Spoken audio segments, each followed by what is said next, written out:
Assalamualaikum.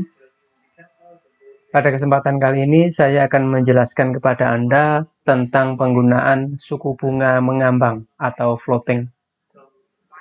Jadi di sini persentase bunga itu berubah-ubah tiap periodenya. Jadi tergantung dari perkembangan pasar keuangan. Jadi kadang naik dan kadang pula turun. Di depan layar monitor Anda sudah ada sebuah latihan soal nomor 1. Soal ini saya ambil dari blog saya, yaitu di www.mujiyamianto.blogspot.com. Anda bisa baca teorinya berkaitan penggunaan suku bunga mengambang ini dengan mengklik linknya langsung di bawah video ini. Langsung saja, soal nomor 1. Dari pinjaman online diperoleh dana sebesar 15 juta rupiah dengan acuan suku bunga efektif sebagai berikut. Pertama, bulan pertama sampai dengan bulan kelima sebesar 1% per bulan. Kemudian bulan ke-6 sampai ke-10 sebesar 2% per bulan. Dan bulan 11 sampai bulan ke-15 sebesar 2,5% per bulannya. Di sini yang kita cari adalah berapakah besarnya angsuran per bulan. Dan yang kedua adalah berapakah total uang pelunasannya. Kemudian jawab. Nah, di sini karena ini merupakan bagian daripada matematika keuangan, maka pada soal ini saya akan jawab menggunakan kalimat matematika. Jadi kita jawab secara manual. Selanjutnya, jawaban tersebut akan kita simulasikan dengan menggunakan tabel simulasi, jadi supaya lebih cepat, lebih efisien. Dan yang terakhir nanti akan saya buatkan grafik berdasarkan tabel simulasinya. Jadi langsung saja kita kerjakan. Pertama, kita cari dulu berapakah besarnya cicilan pokoknya. Jadi cicilan pokok ini merupakan pembagian antara pinjaman dibagi dengan banyaknya periode. Nah, di sini pinjamannya sebesar 15 juta rupiah dibagi dengan periodenya, yaitu sebesar 15 bulan di sini. Jadi periode pertama sampai dengan periode ke-15. Jadi langsung saja kita gunakan Excel sama dengan pinjamannya sebesar 15 juta rupiah di sel U3 dibagi dengan total periodenya ada 15. Jadi sama dengan 1 juta rupiah. Ini merupakan besarnya cicilan pokok tiap bulannya. Jadi ini per bulan ini.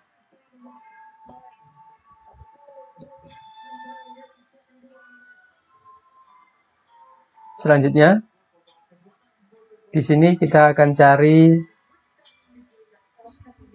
besarnya bunga per periode. Jadi di sini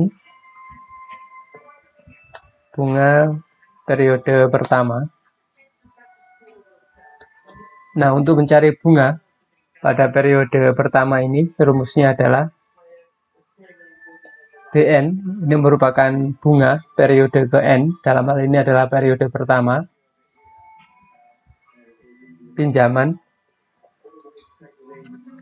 dikurangi dengan dalam kurung, N ini merupakan periodenya, dikurangi 1, kemudian dikalikan dengan besarnya cicilan pokok.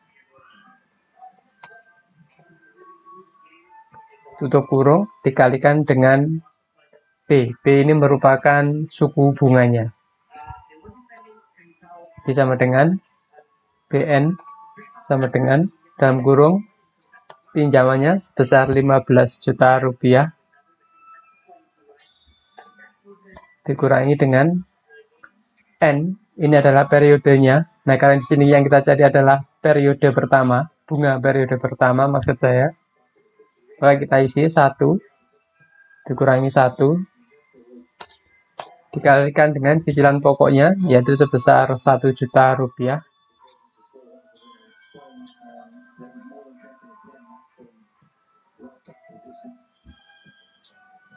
Tutup kurung, dikalikan dengan suku bunganya, yaitu sebesar 1%.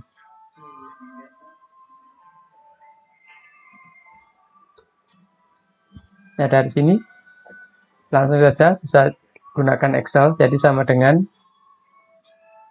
tutup kurung 15 juta di sini. Kita klik di sel U3 dikurangi dengan 1 min 1 0 dikalikan dengan 1 juta berarti sama dengan 0. Dikalikan 0. Kemudian dikalikan dengan 1%. Kita klik di sel D5. Maka hasilnya sama dengan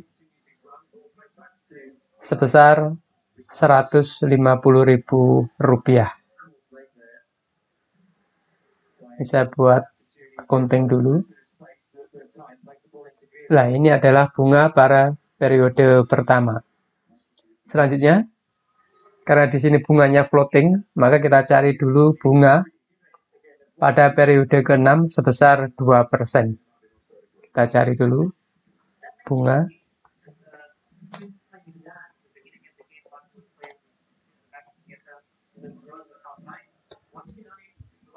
Saya kira rumusnya sama, jadi kita langsung saja. BN sama dengan 15 juta dikurangi dengan dalam kurung N-nya, periodenya adalah 6, dikurangi 1.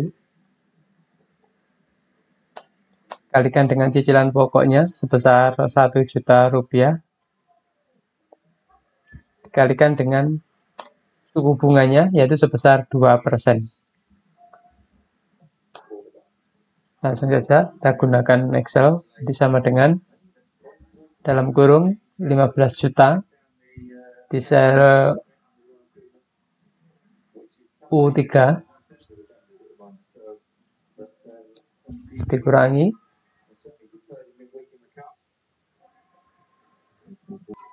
jadi U3 dikurangi 6 kurangi 1, 5 kalikan 1 juta berarti sebesar 5 juta rupiah.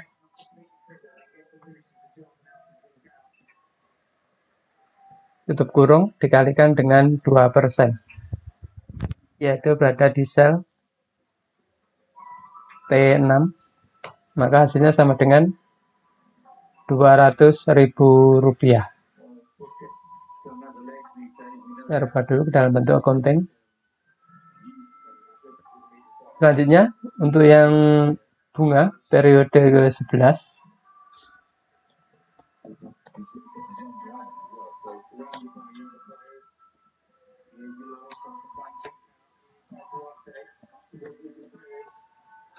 BN sama dengan 15 juta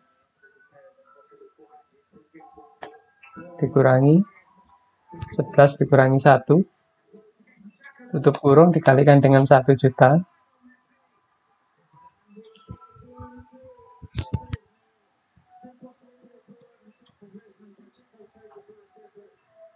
Dikalikan dengan 2,5%. Langsung saja sama dengan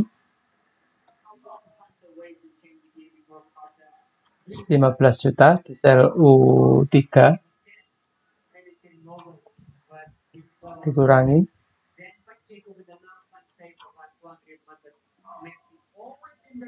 10 dikalikan dengan 1 juta, berarti 10 juta rupiah. Kemudian dikalikan dengan 2,5%.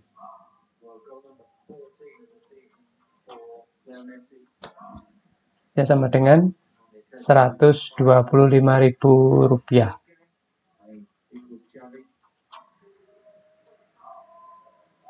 Nah, ini adalah bunga pada periode pertama, ke-6, ke-11.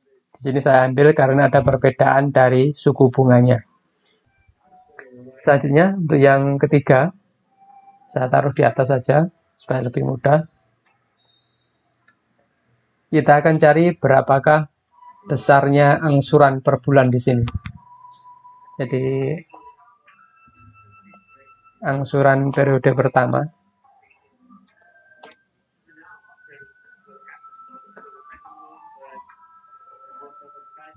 Jadi di sini ini merupakan penjumlahan antara cicilan pokok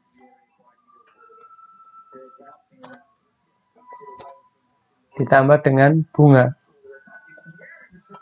periode pertama. Langsung saja kita masukkan cicilan pokoknya sebesar 1 juta rupiah ditambah dengan bunga periode pertama di sini sebesar 150.000 rupiah. Maka cicilan pokok pada periode pertama sebesar 1.150.000 rupiah. Kemudian angsuran periode ke-6 rumusnya sama, yaitu cicilan pokok ditambah dengan bunga periode ke-6. Cicilan pokoknya 1 juta ditambah dengan bunga periode ke-6 tadi sebesar 200.000 rupiah. Dengan demikian totalnya sebesar 1.200.000 rupiah. Kemudian untuk angsuran periode ke-11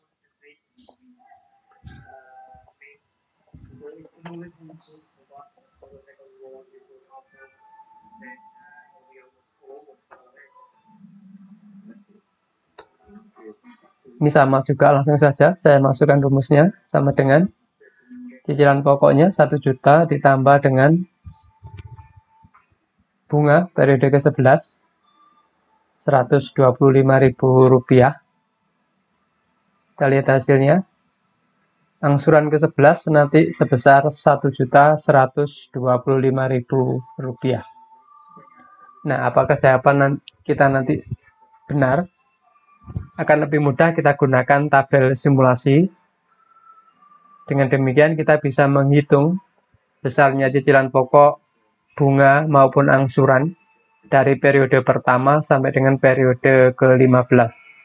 Jadi jauh lebih efektif, jauh lebih efisien bila dibandingkan menggunakan hitungan matematika manual seperti yang di atas ini.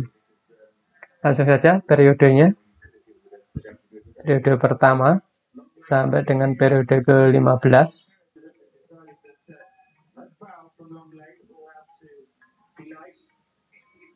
Kemudian suku bunganya sebesar 1% dari periode pertama sampai dengan periode ke-5. Kemudian ke-6 sampai 10 sebesar 2%.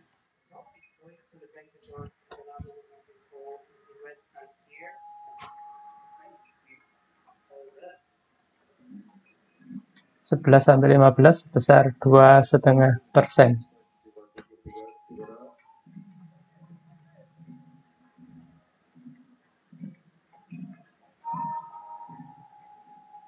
Periode ke-15 ini.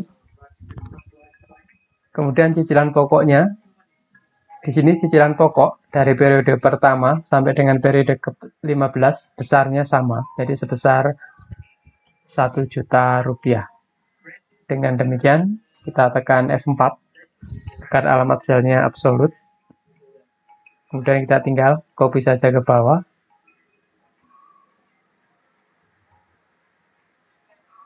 Ini cicilan pokoknya per periodenya sama. Kemudian bunga pada periode pertama pinjaman tadi sebesar 15 juta rupiah. Kita tekan F4 agar alamat selnya absolut. Dikurangi dengan N-1. Jadi rumusnya sama seperti ini. N-nya adalah N periode ini pertama. Kita klik di sel X16 dikurangi 1. Kurung tutup. Dikalikan dengan cicilan pokoknya. Di sel Z16 sebesar 1 juta rupiah. Kurung tutup. Dikalikan dengan suku bunganya sebesar 1%. Kemudian tekan Enter. Kita lihat bunga pada periode pertama sebesar 150 juta rupiah. Jadi match hitungan kita dengan hitungan manualnya. Selanjutnya kita tinggal copy saja ke bawah.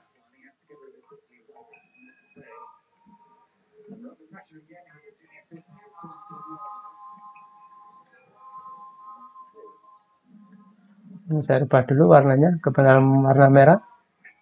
Nah, ini tadi yang jawabannya match atau sama. Kemudian periode ke-6 Rp200.000. Di sini juga sama match.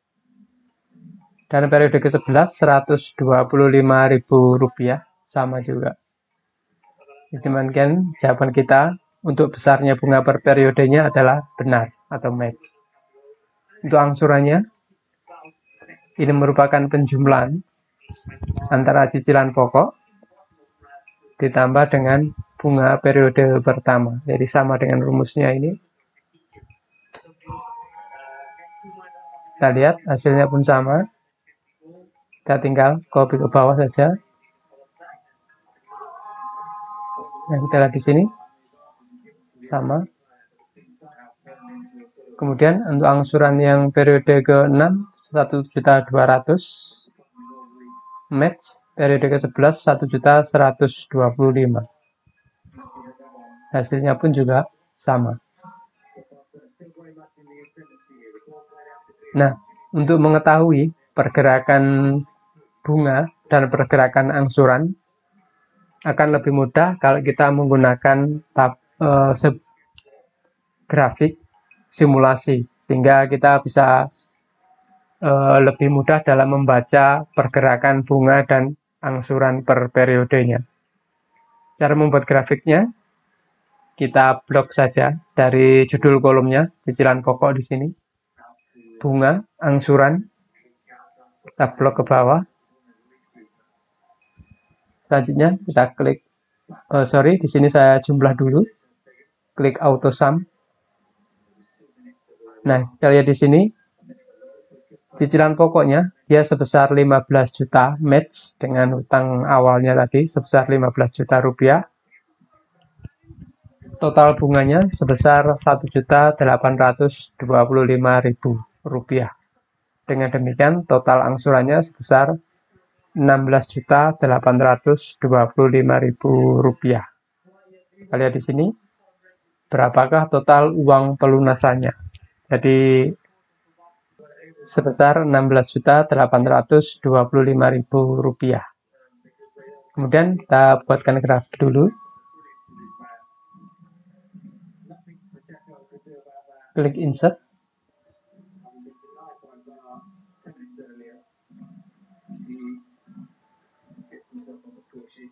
Nah, ini pergerakan grafiknya. Saya geser dulu ke kanan supaya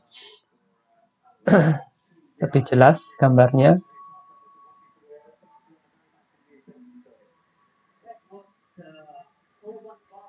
Saya rubah dulu.